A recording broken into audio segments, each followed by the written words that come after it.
7장 22절부터 34절까지. 본문이 길기 때문에 여러분들 주보 안에 속지가 있을 겁니다. 속지를 끄집어내셔서 하나님을 경외하는 마음으로 다 같이 일어나셔서 속지에 있는 4절만 우리가 같이 합독으로 같이 읽겠습니다. 시작. 우주와 그 안에 있는 모든 것을 창조하신 하나님께서는 하늘과 땅의 주님이시므로 사람의 손으로 지은 신전에 거하지 않으십니다. 또 하나님께서는 무슨 부족한 것이라도 있어서 사람의 손으로 섬김을 받으시는 것이 아닙니다. 그분은 모든 사람에게 생명과 호흡과 모든 것을 주시는 분이십니다. 그분은 인류의 모든 족속을 한 혈통으로 만드셔서 온 땅 위에 살게 하셨으며 그들이 살 시기와 거주할 지역의 경계를 정해 놓으셨습니다. 이렇게 하신 것은 사람으로 하여금 하나님을 찾게 하시려는 것입니다. 사람이 하나님을 더듬어 찾기만 하면 만날 수 있을 것입니다.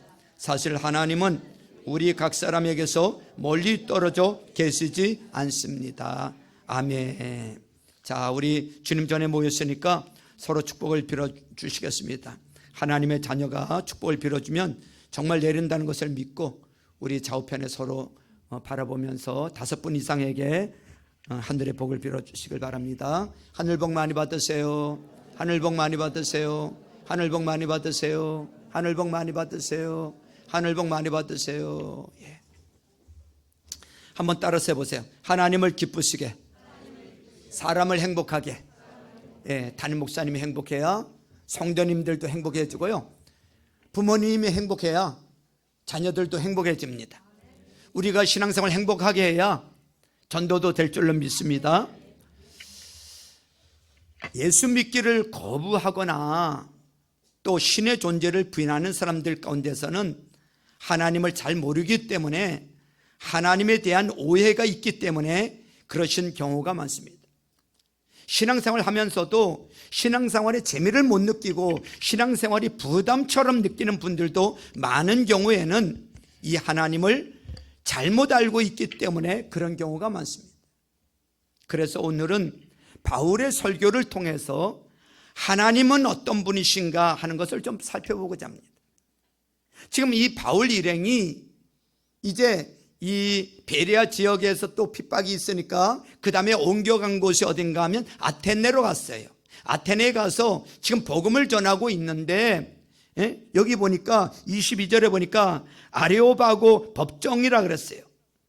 아레오바고 법정이라는 데 불려가서 자신이 가진 신앙이 어떤 것인지를 설명하기 위해서 그 도시의 지도자들에게 한 설교 중에 일부입니다. 그러니까 오늘 이 말씀을 들으면서 아직 이 하나님을 왜 믿어야 되는지, 왜 예수님을 영접하고 믿음 생활을 해야 되는지 확신이 없는 분들은 이 설교를 들으면서 그런 깨달음과 확신과 믿음이 생겨지는 은혜가 있기를 주님의 이름으로 축원합니다. 바울은 이 설교를 통해서 첫째, 하나님은 창조주시다, 하나님은 창조주시다라고 설교를 하고 있습니다. 24절 보세요. 24절을 같이 읽을까요? 시작. 우주와 그 안에 있는 모든 것을 창조하신 하나님께서는 하늘과 땅의 주님이시므로 사람의 손으로 지은 신전에 거하지 않으십니다. 자, 우주와 그 안에 있는 모든 것을 누가 만드셨다고요? 하나님이 만드셨다는 거예요. 이렇게 이야기하고 있어요. 하나님은 창조주시다. 말을 바꾸면 우리가 이해하는 모든 자연세계와 모든 우주는 하나님에 의해서 창조되었다는 거예요.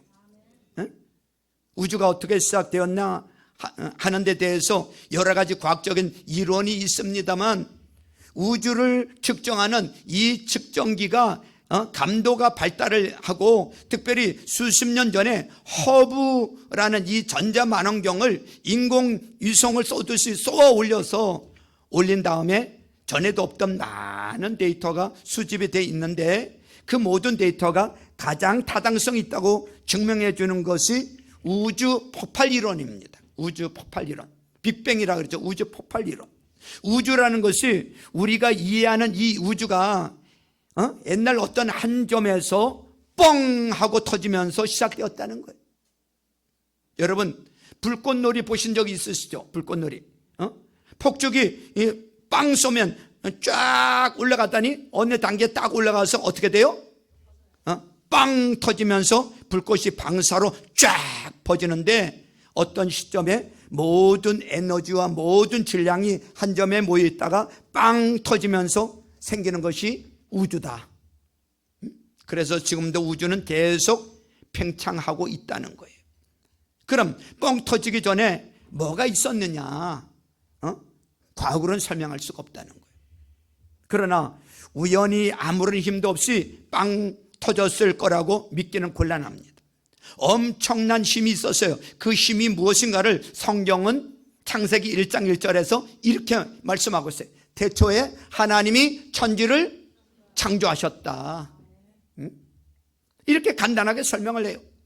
태초에 하나님이 천지를 창조하셨다. 뻥 터지게 해서 우주를 만드신 분이 누구시냐? 이분이 바로 누구시다?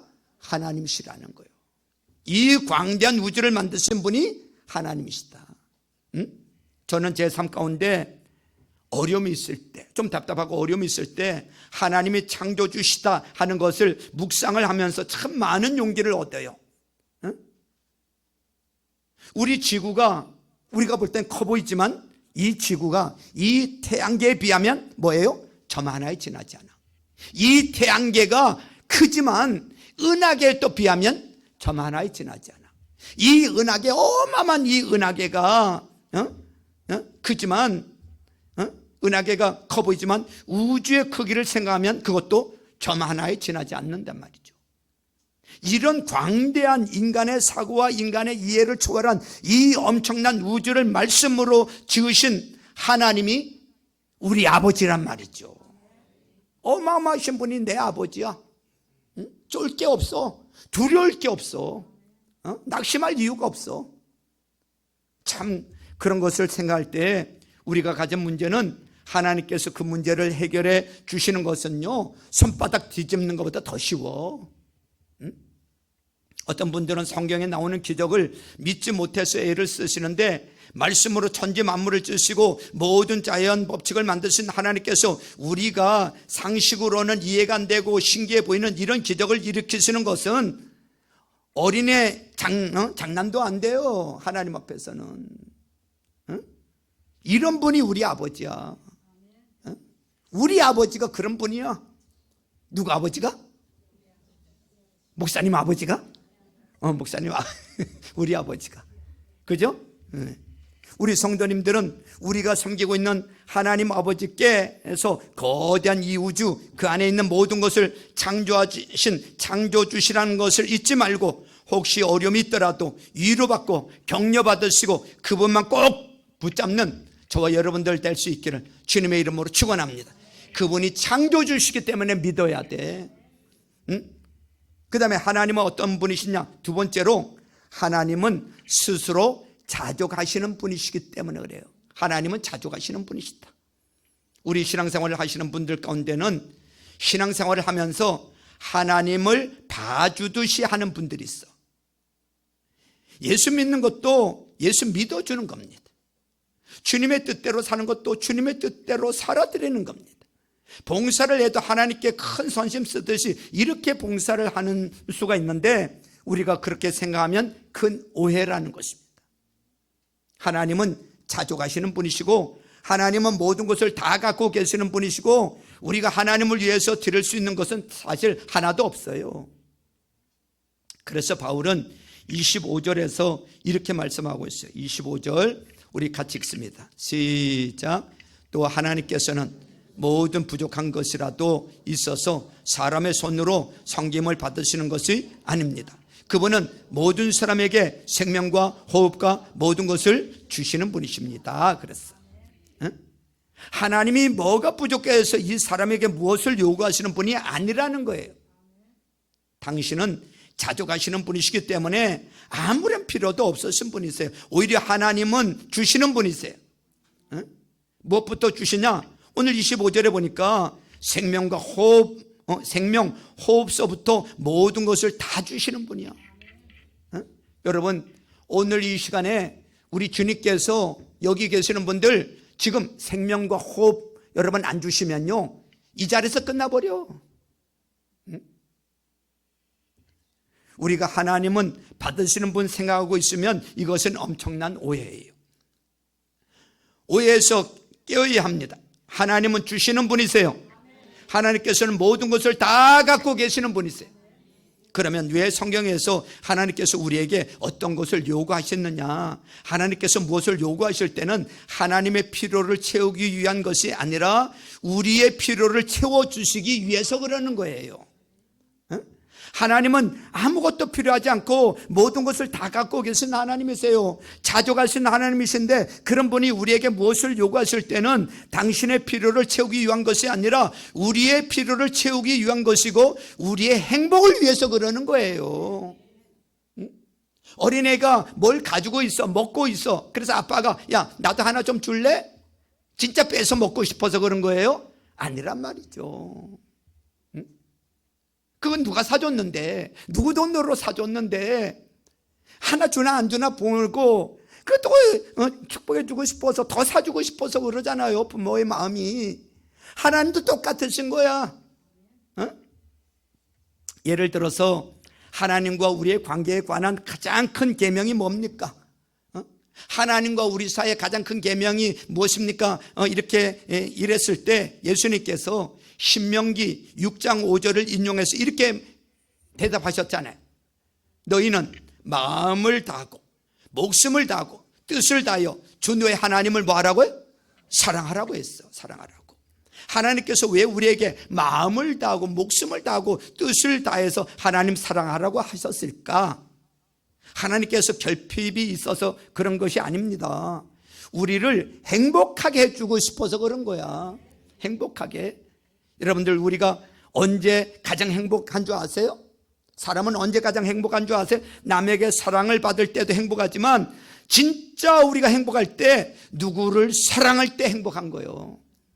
특별히 미치도록 사랑할 때 행복합니다.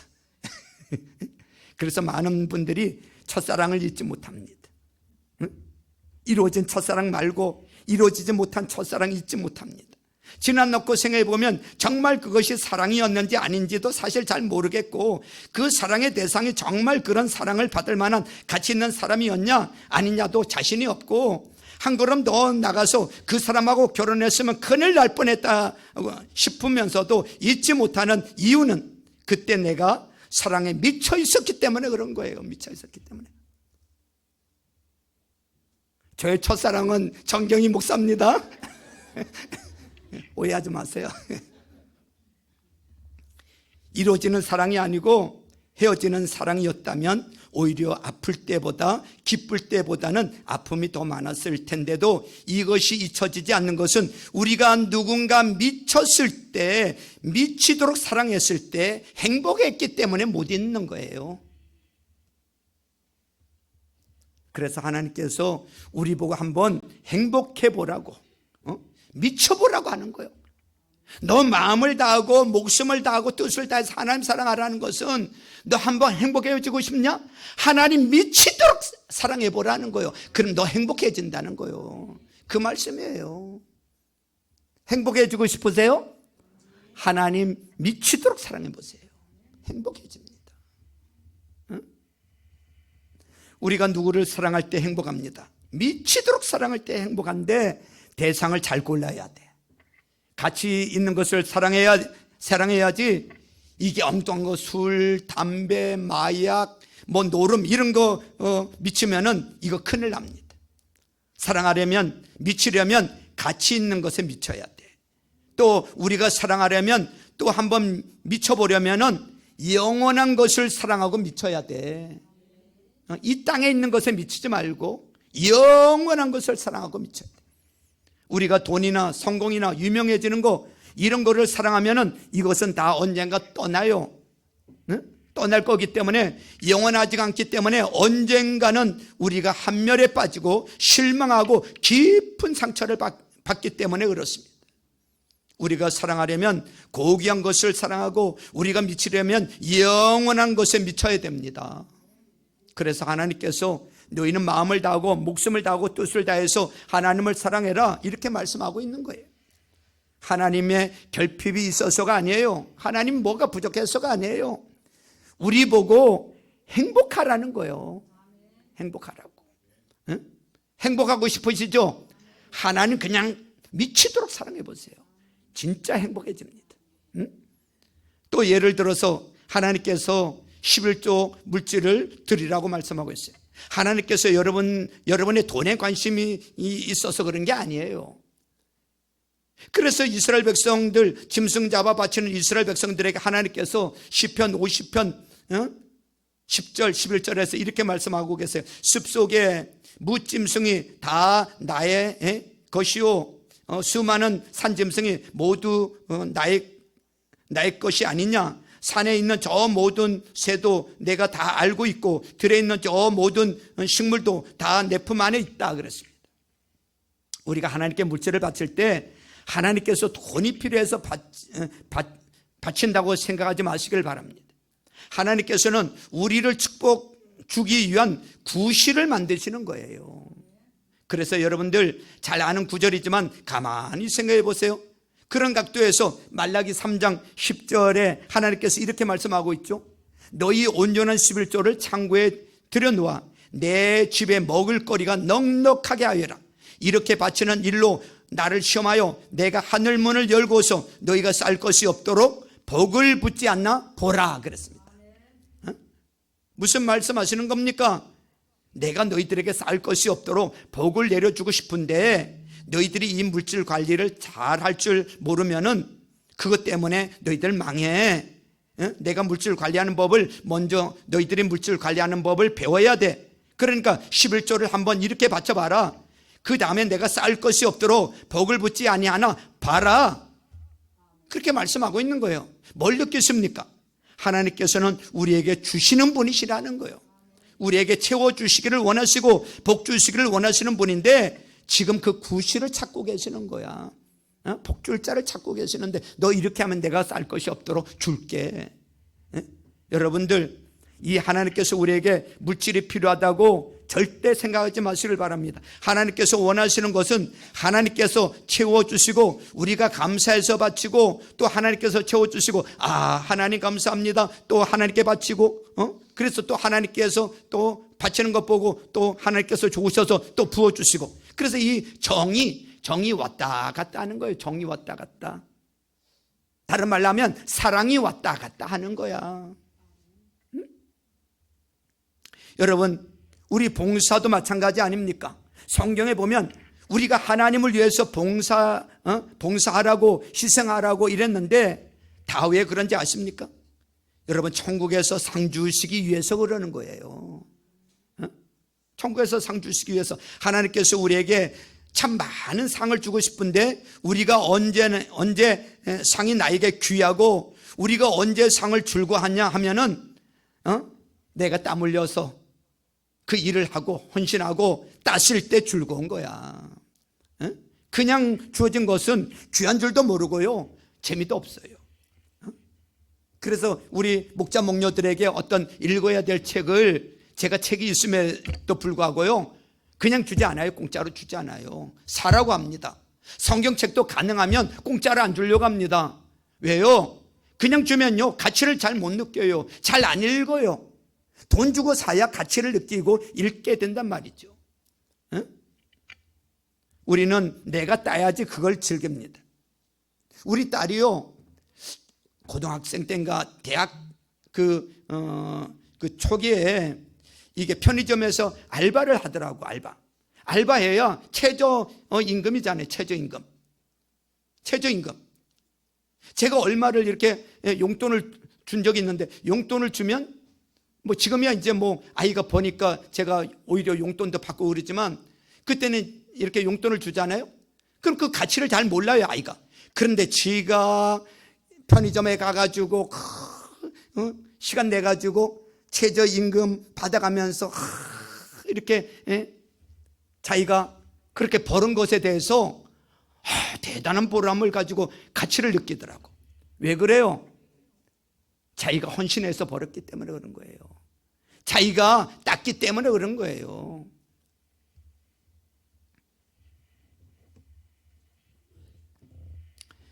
여러분, 그래서 하나님께서 우리에게 천국에서 상을 주길 원하세요. 상 주길 원하세요. 한 사람 한 사람 상 많이 받았으면 좋겠어요. 그러나 우리에게 기쁨과 즐거움을 주기 위해서는 우리 보고 희생도 요구하시고요, 노력도 요구하시는 거예요.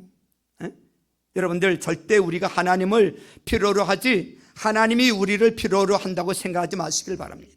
하나님은 우리를 필요로 하지 아니하시고 우리를 사랑하시는 거예요. 주기를 원하시는 거예요. 하나님께서는 스스로 자족하시는 분, 모든 것을 다 갖고 계시는 분이시라 받는 것을 원치 아니하시고 주기를 원하시는 하나님이시라는 것을 잘 아셔서 주님을 섬기되 주님을 위해서 희생하되 기쁨과 즐거움을 하시는 우리 성도님들 다 되시기를 주님의 이름으로 축원합니다. 축원합니다. 그 다음에 세 번째로, 하나님은 어떤 분이시냐? 세 번째로, 하나님은 역사를 주관하시는 분이시다. 따라서 해보세요. 역사를 주관하시는 분이시다. 우리 주위에 있는 크리스천이나 혹은 신학자들 가운데서는 이런 얘기를 하시는 분들이 있어요. 하나님을 부재지주처럼 생각하시는 분들이 있어. 부재지주. 무슨 말이냐면 이분들은 하나님의 존재도 인정을 해. 또 세상이 우연히 될 수 없고 하나 어떤 큰 힘에 의해서, 하나님에 의해서 만들어졌다 하는 것도 인정을 해. 그런데 이분들은 어떻게 생각하면은 하나님은 부재지주 같다. 여러분, 부재지주가 뭐예요? 어떤 사람이 시골에 땅을 갖고 있어요. 많은 땅을 가지고 있어. 그런데 땅이 있는 그 시골에서 농사를 짓는 것이 아니라 살기는 도시에서 살아. 그리고는 땅은 소작인들에게 임대를 줬어. 1년에 쌀 10가마, 그리고 콩 5가마 올려보내고 그 다음 마음대로 당신 하십시오 이러고 주는 거예요. 그래서 이 사람들은 하나님을 어떻게 생각하냐면, 하나님께서 천지 만물을 지으심과 동시에 이 자연 법칙과 사회 법칙을 주셔서 그 다음에는 모든 것이 이 자연 법칙과 사회 법칙에 의해서 굴러가도록 두셨다. 그래서 이분들은 기적을 믿지를 않아. 왜냐하면 하나님께서 당신이 자연 법칙을 만들어 놓으시고 그 자연 법칙을 어기실 리가 없다고 생각을 하는 거예요. 그러나 바울은 그렇게 이야기하고 있지 않습니다. 26절 보세요. 26절. 그분은 인류의 모든 족속을 한 혈통으로 만드셔서 온 땅 위에 살게 하셨으며 그들이 살 시기와 거주할 지역에 경계를 정해 놓으셨습니다. 자, 민족이 어디에서 살고 영토가 어디 정도 돼야 되고 인류 민족의 흥망성쇠를 누가 주관하고 계신다고요? 하나님이 주관하고 계셔. 역사의 주관자세요. 하나님께서는 사람들이 쉽게 태엽을, 옛날에 시계들은 밥 줘야 된다 그랬잖아요. 그죠? 밥을 주는 걸 잊어버렸네. 옛날 태엽을 이렇게 감아줬단 말이죠. 이걸 안 감아주면 어느 날 보니까 시계가 서 있어. 그죠? 그것처럼 하나님께서 사람들이 쉽게 태엽을 감아놓고 다 던져놓듯이 저절로 짤깍짤깍 가도록 던져놓듯이 부재의 지주를 하시는 분이 아니시라. 인류의 삶에, 인류의 역사에 깊은 관심을 가지시고 참여하시고 도우시고 간섭하시는 분이라는 것을 잊지 마시길 주님의 이름으로 축원합니다. 그러니까 우리가 나라 민족을 위해서 기도해야 돼요, 안 돼야 돼요? 이 나라 민족이 잘 되도록 기도해야지. 역사의 주관자 그분이 간섭하고 계시기 때문에. 근데 하나님의 관심은 나라의 끝일 뿐만 아니라, 나라뿐만 아니라 여러분들이 일하시는 회사에도, 여러분들이 갖고 계신 이 생업에도, 여러분들의 가정도, 우리 교회도, 또 여러분의 개인에도 하나님은 관심이 많으신 분이세요. 하나님은 우리의 모든 삶, 하나하나의 크게는 인류의 역사에서부터 작게는 우리 개인의 삶에까지 깊은 관심을 가지고 주관하고 계시는 분이세요. 그래서 예수님께서 이러한 하나님의 자상하신 사랑을 묘사하면서 마태복음 10장 30절에 보니까 하나님께서는 너희의 머리카락까지도 다 세신 바 되셨다고 말씀하고 계세요. 뭐까지 세신 바 되셨다고? 머리카락까지 다 세신 바 되신대. 하나님은 머리카락 세시는 건 문제도 아니야. 제가 20대 때 머리가 20대 초반에 머리가 얼마나 많았는 줄 아세요? 머리가 그냥 얼마나 풍성하고, 보고 싶으시면 오세요. 보여드릴게요. 머리가 그냥 풍성했어. 근데 어느 날부터 갑자기 빠지기 시작하는데 그냥 머리 한번 깎고 나오면 그냥 한 움큼씩 빠지는 거예요. 꺼멓게 떨어져. 그때 관리했어야 되는데 그냥 뭐 그거 생각도 없어서 그냥 얼마나 그때 빠지는지. 그런데 그 예수 20대 20살부터 예수 믿으면서 이 말씀을 읽으면서 하나님 복잡하시겠다, 이렇게 많이 빠지는데 이거 매일 이거 어떻게 세실까? 걱정하지 마세요. 하나님께서 먼 데 계시는 분이 아니야. 여러분, 크게는 역사 가운데서, 작게는 여러분과 죄 삶 가운데서 여러분들의 출입을 아시고 여러분들의 일어나고 눕는 것까지도 다 아시고 보시는 분이야. 하나님께서는 역사를 주관하시는 분이신 줄로 믿습니다. 그래서 우리가 사회생활에 성공하려고 하면 우리 하나님에게 잘 보여야 돼. 누구에게 잘 보여야 돼? 하나님에게 잘 보여야 돼. 우리 학생들은 누구에게 잘 보여야 돼? 선생님에게 잘 보여야 돼. 예를 들어서 그 회사에서 승진이 되려고 해도 여러분, 성실하게 열심히 일한다고 해서 꼭 승진이 되는 건 아니에요. 누가 봐주는 사람이 있어야 돼. 사업도 마찬가지 아닙니까? 내가 열심히, 물론 해야지만 열심히 밤낮으로 뛰고 애쓴다고 그래서 꼭 사업이 성공하는 건 아니더라고요. 봐주는 사람이 있어야 돼요. 부도가 날락말락할 때 그것 좀 막아줄 수 있는 이런 사람, 그 좀 비빌 때가 있어야지 사업도 하지. 우리가 세상 살면서 우리를 봐줄 사람이 있는데 그분이 바로 하나님이세요. 아멘이죠? 그래서 하나님께 잘 뵈야 되는 거예요. 누구께 잘 보이라고요? 또 하나님께만 잘 뵈면 걱정이 없어.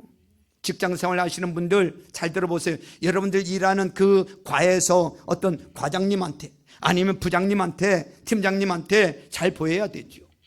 그분이 뭔가 못마땅하게 생각하면 가슴이 덜컹하고, 뭔가 그분이 웃으면 잘했다고 칭찬해 주면 좀 기분이 좋고. 그런데 여러분이 속한, 생각해 보세요. 여러분들이 속한 그 회사에, 그 회사의 회장님이 내 아버지야. 그 회사의 회장님이 내 아버지야. 그럼 과장님한테 좀 못 보여도 괜찮아. 그래 안 그래? 쫄을 필요가 있어요 없어요? 없어. 내 아버지가 누군데? 회장님. 부장님한테 좀 못 보여도 괜찮아. 내 아버지가 누구요? 회장님. 겁날 것 없지. 여러분, 회사에 과장님이 있고 부장님이 있고 그 외에 전무님이 있고 사장님이 있고 그 외에 회장님이 있겠어. 그런데 그것만 있는 게 아니고 그 외에 누가 또 계세요? 하나님이 계시다는 거 잊지 마세요. 하나님이 계세요. 이분이 우리 빼길 때 우리는 두려울 게 없어. 겁날 게 없어. 할렐루야. 네? 하나님께 잘 보이세요. 누구께 잘 보이라고요? 하나님께 잘 보이라고. 따라서 해보세요. 하나님께 잘 보이자. 옆 사람에게 말해주세요. 당신 하나님께 잘 보여야 돼. 저는 여러분들 사회생활에 너무 바빠서 신앙생활 등한히 하시는 분들 보면 참 마음이 안타까워요. 여러분 그렇지 않습니까? 세상 일이 여러분들 애쓰고 노력하는 대로 비례해서 결과가 나옵니까? 아니에요. 아무리 애쓰고 노력해도 일이 꼬이려고 그러면요 얼마든지 꼬여요. 내 노력만 가지고 되는 게 아니야. 내 주위에서 어떤 분들 보면은 그냥 순하게 일이 그냥 슬렁슬렁 잘 되는 사람들이 있어. 하나님에게 잘 보여야 됩니다. 그분이 도와주셔야 돼. 그래서 여러분들 우선 하나님을 앞세우시기를 바랍니다. 여러분들이 하는 일, 여러분들이 애쓰고 노력한다고 반드시 그 결과가 거기에 비례하지 않는다는 걸 아셔야 돼. 내일 무슨 일이 생길지 아무도 몰라. 그래서 여러분들 기도하고 말씀 읽고 예배드리고 교회 봉사하고 하는 이런 기본적인 거 이거 절대 소리하지 마시고요. 하나님께 잘 배워놓으면은 여러분들 성공하실 걸 믿으시길 주님의 이름으로 축원합니다. 축원합니다. 왜 그렇습니까? 우리 하나님은 천지 만물을 지으신 창조주시기 때문에. 하나님께서는 만물을 주관하시는 분이세요. 하나님은 주기를 원하시는 분이시기 때문에 그렇습니다. 역사를 주관하시는 분, 이분에게 잘 배는 우리 성도님들 될 수 있기를 주님의 이름으로 축원합니다. 하나님은 어떤 분이신가 하면은 마지막으로 네 번째로 만날 수 있는 분이세요. 만날 수 있는 분. 어떤 신학자들은 너무 하나님을 추상적으로 만듭니다. 그래서 하나님은 존재의 근원이시고 실존의 핵심이시고, 맞기는 맞는데 너무 복잡해서 저는 무슨 말인지 모르겠어요. 저같이 머리 나쁜 사람은 그렇게 하면요 하나님 만나기가 어렵습니다. 또 어떤 분들은 하나님을 너무 멀리 해놨어요. 하나님 만나려면 공부도 해야 되고 깨달음도 있어야 되고 무슨 인격 수양도 해야 되고 좋은 일도 해야 되고 그래도 만날까 말까 해요. 하나님 그런 분 아니세요. 하나님은 만날 수 있는 분이세요. 27절 보세요. 27절. 자, 27절을 같이 읽죠. 27절 시작. 이렇게 하신 것은 사람으로 하여금 하나님을 찾게 하시려는 것입니다. 사람이 하나님을 더듬어 찾기만 하면 만날 수 있을 것입니다. 사실 하나님은 우리 각 사람에게서 멀리 떨어져 계시지 않습니다. 아멘. 하나님은 만날 수 있는 분만이 아니라 우리 가까이 계시는 분이래. 할렐루야. 그래서 깜깜한 데서 어린애가 아빠 그러면 왜? 나 여기 있어. 아빠 여기 있어. 그렇게 대답하는 것 아빠처럼 하나님 하고 부르면 오냐? 나 여기 있다. 대답해 주시고 만나 주시는 분이 하나님이세요. 가까이 계신데 이분은 주무시지도 않으세요. 졸지도 않고 계세요. 언제든지 새벽에 와서 아빠 그럼 너 왔구나. 아이고 내가 기다리고 있었어. 밤중에 와서 아빠 그래도 아이고 힘들 텐데 이렇게 또 왔구나. 그래 나하고 이야기하자. 얼마나 좋아하시는지. 하나님을 어떻게 만났느냐? 구체적으로 예수님을 통해서 만나요. 하나님을 어떻게 만난다고요? 예수님을 통해서 만나는 거예요. 온 우주를 창조하신 하나님은 너무 크기 때문에 인간의 이해와 상상과 모든 것을 초월하신 분이야. 그래서 우리가 감을 못 잡아. 그래서 하나님께서 하나님을 우리가 이해할 수 있도록 하기 위해서 그의 아들을 인간으로 세상에 보내주셨어요. 우리 예수님이 하나님이신데 인간의 몸을 입고 우리 가운데 오셔서 우리를 만나주시고자. 예수님께서 돌아가시 전날 제자들과 저녁 식사를 하시고 계실 때 빌립이 그렇게 묻지요. 주님 하나님을 한 번만 보여달라고. 이랬을 때 예수님께서 뭐라고 하세요? 요한복음 14장 9절에 보니까 뭐라고 하세요? 나를 본 사람은 누구도 보았다? 하나님을 보았다고 말씀하시자. 나를 본 자는 이미 아버지를 봤느니라 그랬잖아요. 하나님은 너무 크기 때문에 우리 이해와 상상과 우리의 사고의 능력을 한계를 초월하신 분이시기 때문에 하나님께서 예수님을 보내주셨어요. 그래서 우리가 하나님이 어떤 분인지 알기를 원하시면은 추상적으로 복잡하게 생각하지 말고 우리 예수님 보면 돼요. 하나님께서 예수님을 통해서 하나님을 만나도록 해놓으셨어요. 그래서 예수님께서 같은 날 저녁에 요한복음 14장 6절 우리가 너무나 잘 아는 구절이죠. 이렇게 말씀하고 계세요. 내가 곧 길이요 진리요 생명이니 나로 말미암지 않고는 아버지께로 올 자가 없다고 말씀하고 계세요. 예수님을 통해서 아버지께로 갈 수 있다는 거죠. 여러분 예수님을 통하지 않고는 하나님을 만나려고 그러면 헤매게 돼 있어요. 예수님을 통하지 않고는 하나님을 만날 수가 없어요. 우리가. 그래서 우리가 하나님을 만나기 위해서는 예수님께서 정말 하나님이 보내주신 사람이라는 것으로 부활이라는 증거를 보여주셨으니까 예수님을 주님으로 영접하면 되는 거예요. 31절 보세요. 31절 그것은 하나님께서 세계를 정의로 심판하실 날을 정해 놓으셨기 때문입니다. 하나님께서는 자기가 정하신 사람을 내세워서 심판하실 터인데 여기 그를이 누구예요?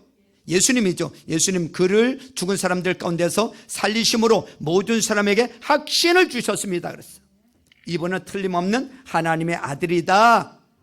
하도 가짜가 많으니까 하는 증거로 보여주신 것이 뭐냐면 죽은 다음에 하나님께서 살리셨다는 거예요. 예수님께서는 죽음을 이기시고 부활하신 다음에 승천하셨어요. 이유는 뭐냐? 예수님은 육을 지니고 이 땅에 오셨기 때문에 예수님이 이 땅에 계시는 동안은 예수님이 계시는 동안만 함께 할 수가 있어.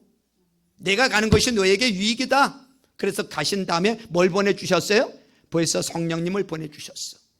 그래서 어디나 성령 하나님이 어디나 계시기 때문에 언제든지 만날 수 있는 거예요. 아멘이죠? 그래서 우리가 하나님을 만나기를 원하면은 누구를 영접하면 돼요? 예수님을 영접하면 돼. 예수님을 나의 구주 나 하나님으로 영접합니다 하는 순간에 내 안에 뭐가 들어오신다고요? 성신이 들어와. 신을 받아. 성령을 받아. 성령을 받는 순간 우리가 하나님의 사람이 됩니다. 하나님의 자녀가 돼요. 천국 백성이 돼요. 아멘이죠? 응?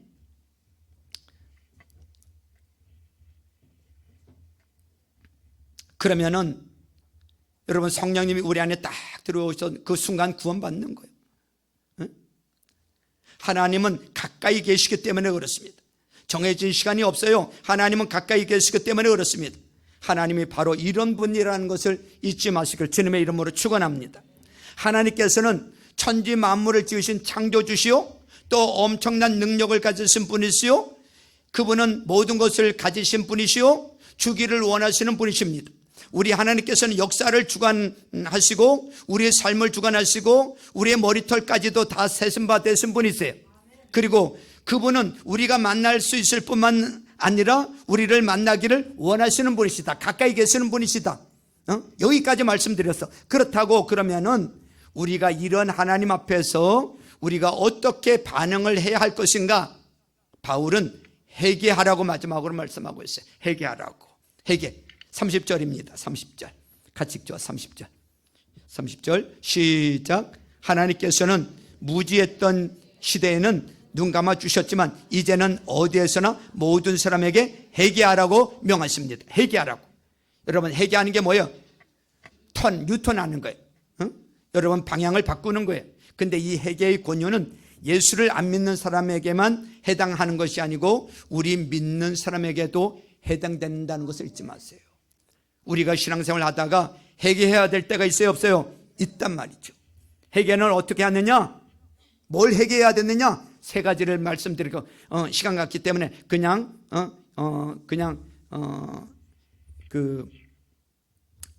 요점만 말씀드릴게요. 첫째는 참된 하나님이 아닌 우상을 섬기고 있음을 인정해야 돼.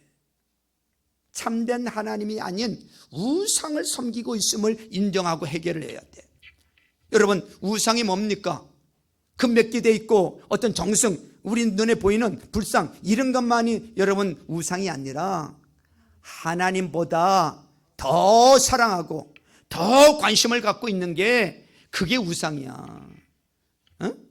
그래서 여러분 성공이 우상이 될 수도 있고요, 어떤 사람은 인기가 우상이 될 수도 있고요, 어떤 사람은 학문적인 성취가 우상이 될 수도 있고요, 어떤 사람은 자녀가, 어떤 사람은 그 배우자가, 어떤 사람은 부모님이, 어떤 사람은 이념이, 어떤 사람은 돈이, 어떤 사람은 성적 쾌락이, 심지어는요 당구가 우상이 될 수도 있어요.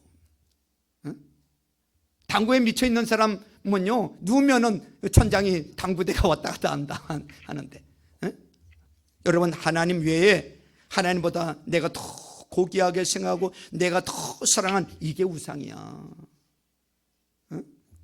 우리 안에 그런 게 없을 것 같아요? 있어요. 있단 말이죠. 솔직하게 보세요. 하나님보다 더 마음을 두고 있는 게 있단 말이죠. 그게 우상이야. 그거 내려놔야 된단 말이죠. 그거 회개해야 된단 말이죠.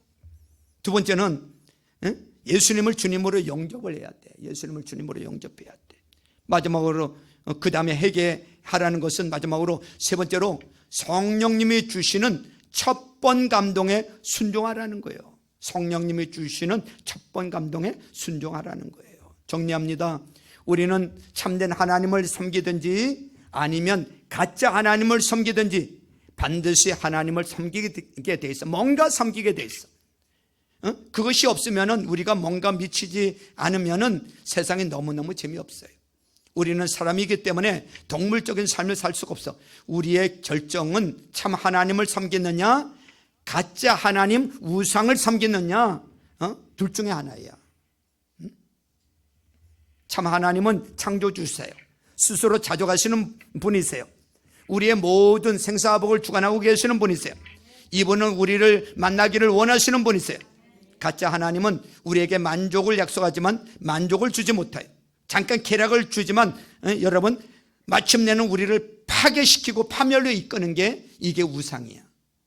아직 하나님을 만나지 못하신 분, 이 시간이 하나님 만나는 시간 되기를 바라고 예수님을 영접하여서 알게 모르게 하나님을 섬기다가 이제 내게 우상이 생기셨던 분은 오늘 이 시간에 회개하고 결단하고 우상을 버리고 다시 한번 예수님의 지배 밑으로 돌아오기를 결단하는 은혜의 시간 될 수 있기를 주님의 이름으로 축원합니다. 축원합니다. 우리 이 시간에